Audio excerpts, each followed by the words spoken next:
Good morning on this grim and rainy, snowy, icy day.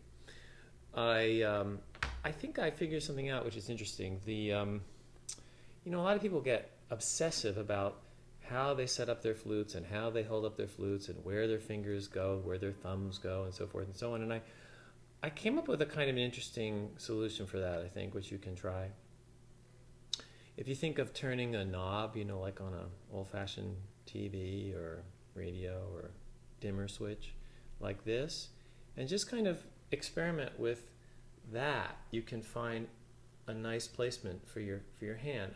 It depends on how high this key is on your flute and what it's shaped like, and also on how heavy your flute is, but I tend to like to keep this knuckle down below this key.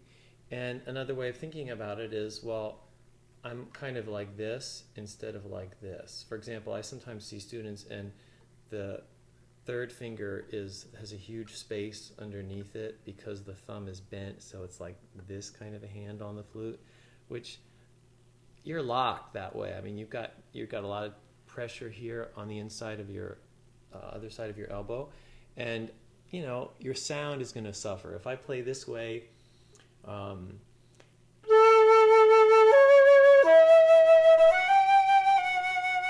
I keep my internal setup the same way and just change my hand,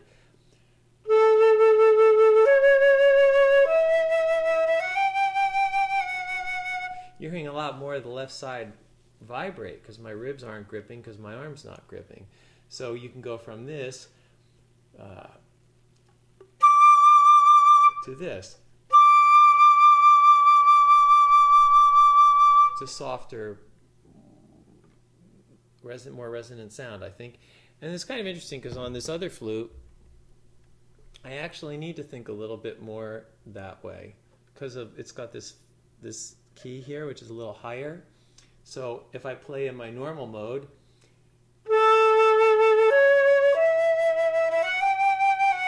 and I switch that a little bit this way, you can hear right away it was just like I wasn't trying to play louder, it's just that more of me was available, so it was a louder note.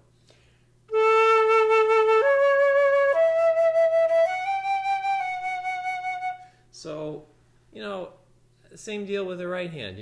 See where my thumb is? I like to be on the tip of the top of my thumb, like in here near my nail.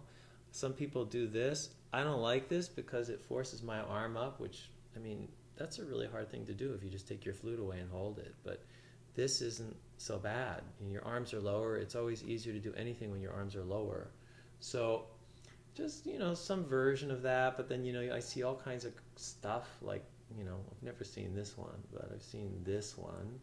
And that's a lot of pressure here on the top of my wrist. So you just have to kind of follow your instincts. And how does it feel? I don't care what somebody says. It doesn't really matter what they say. If your teachers, tell you to do something that feels not good, it's not good. So experiment with turning also this little dial and find a spot where it feels good. And you can tell your wrist isn't overly pushed. It's just kind of in a natural groove.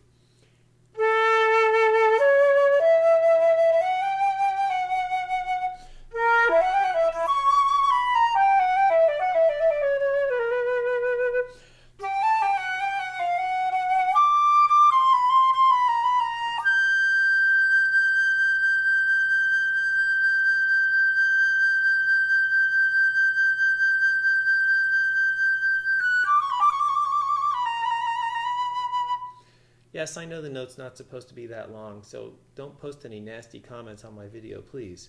But I'm just trying to show you that's a good way to float a note through those little bits of attention to your hands.